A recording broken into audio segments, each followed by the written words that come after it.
I bet you didn't know how a joyous wedding could turn into a nightmare.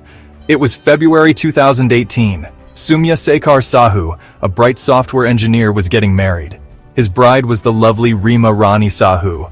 Their families were overjoyed. The wedding festivities were in full swing. Traditional music filled the streets. The vibrant colors of saris and kurtas painted a picture of pure happiness.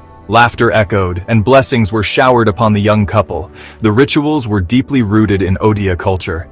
Haldi, the turmeric ceremony, painted the bride and groom in auspicious yellow. Mehendi adorned Reema's hands with intricate designs. Friends and relatives traveled from far and wide. They came to witness this sacred bond.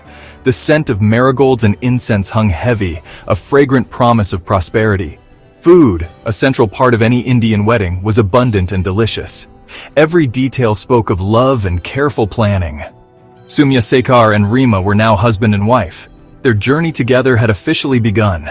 No one could have imagined the darkness that lurked just around the corner. Just 5 days after the wedding, life was settling into a new rhythm. The couple was back at Soumya Sekhar's family home in Patnagarh. The house still buzzed with the remnants of wedding cheer. On February 23rd, a parcel arrived. It was addressed to Soumya Sekhar. It bore no sender's name. This was unusual, but not immediately alarming.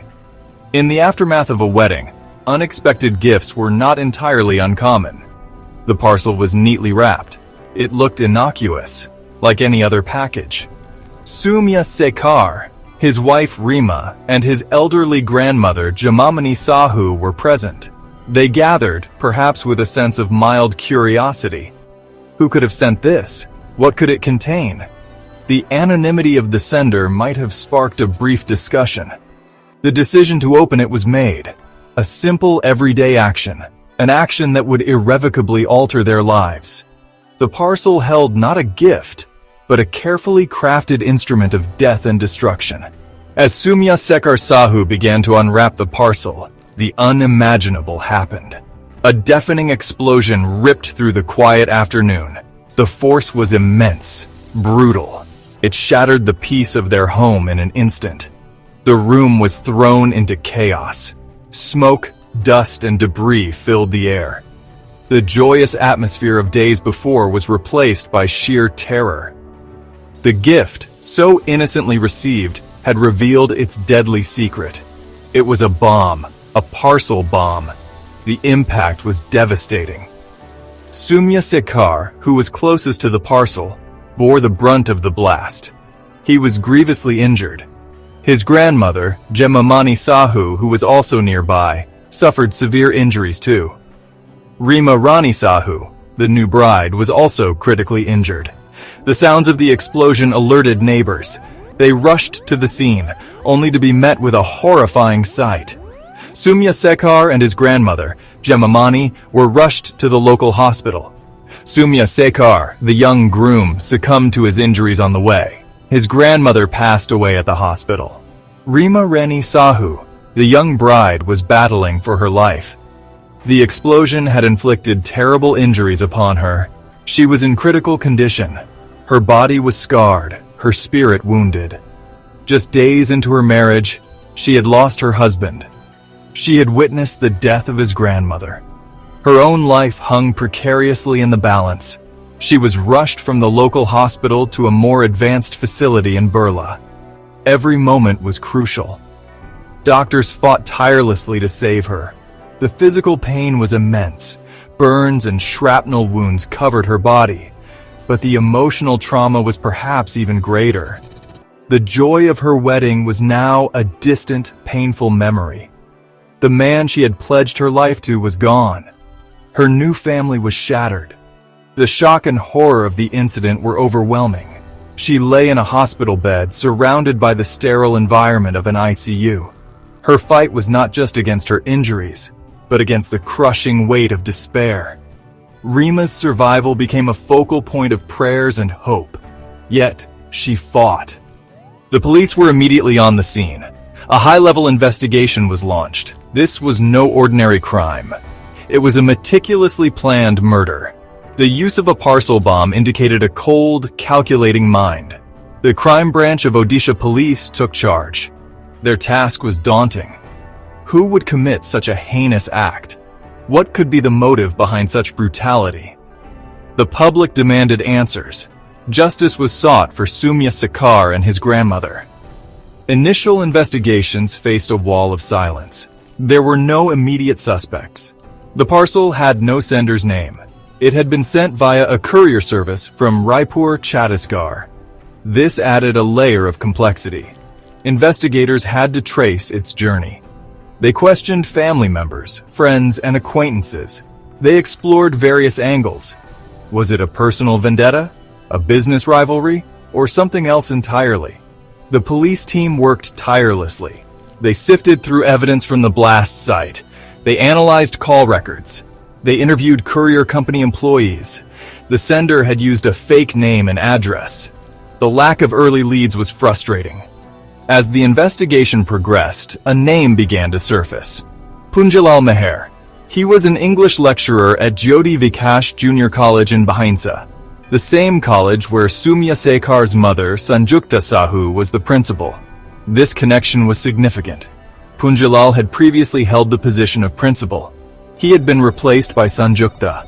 This had reportedly caused him considerable resentment. Could professional jealousy be the motive? Investigators started to dig deeper into Punjalal's background. Punjalal Meher was known in his community. He was an educated man, a teacher. Outwardly, he appeared normal, but beneath the surface, a dark envy festered. He felt slighted. He believed he had been wronged. The loss of the principal's post had wounded his pride. He allegedly harbored a deep-seated grudge against Sanjukta Sahu. This grudge, it seemed, extended to her son, Soumya Sekhar. The police began to focus on Punjalal. His movements around the time the parcel was sent were scrutinized. His colleagues and acquaintances were questioned about his behavior.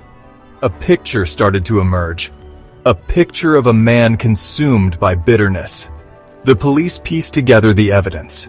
It painted a disturbing picture of Punjalal Meher's meticulous planning. He had allegedly traveled to Raipur to dispatch the parcel. This was done to avoid suspicion in his local area. He used a fake identity. He chose a courier service. He carefully constructed the bomb himself. He had researched bomb-making techniques.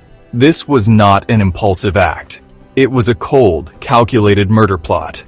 He aimed to inflict maximum pain and suffering. Punjalal had even written anonymous letters to the police. These letters were designed to mislead the investigation. He tried to point fingers at others. He attempted to create confusion. This showed his cunning and his desperate efforts to evade justice. He underestimated the persistence of the investigators. His attempts to deflect blame ultimately became part of the evidence against him. Every detail of his plan revealed a diabolical mind at work. He wanted to destroy the Sahu family. The breakthrough came through a combination of technical surveillance and old-fashioned detective work. Call records, CCTV footage, and witness testimonies started to align. The evidence pointed overwhelmingly towards Punjalal Meher. He had made mistakes. The trial of Punjalal Meher began. It was a highly publicized case. The courtroom was often filled with tension. The prosecution laid out its case. They presented the evidence gathered by the police, the anonymous letters, the details of the bomb, the motive of professional jealousy. They painted a picture of a man consumed by hatred, a man who had meticulously planned the destruction of an innocent family. The aim was to secure a conviction, to ensure justice for the victims. Reema Rani Sahu, the bride who survived, was a key witness. Her testimony was powerful and emotional. She recounted the horrific day, the joy of receiving a gift, the sudden devastating explosion, the loss of her husband and his grandmother. She spoke through her pain. Her courage in facing her alleged tormentor was remarkable. Her words brought tears to many eyes. She had to relive the trauma, but she did it for justice, for Soumya Sekhar. The defense lawyer tried to counter the prosecution's claims. In 2023, the trial court delivered its verdict. Punjalal Meher was found guilty. He was sentenced to life imprisonment.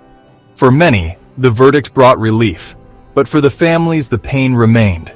No sentence could bring back Soumya Sekhar and Jimamani Sahu. No verdict could erase Reema Rani's scars. The Patnagarh Parcel bomb case is a chilling reminder. A reminder of the destructive power of human envy. Professional jealousy had festered into murderous rage. It annihilated a young man's future. It shattered multiple lives. The tragedy highlighted the fragility of happiness. Joy turned into unimaginable sorrow. A wedding gift became an instrument of death. Reema Rani Sahu's life was forever changed. She showed immense courage. She fought for her life. She fought for justice. She will live with the consequences forever.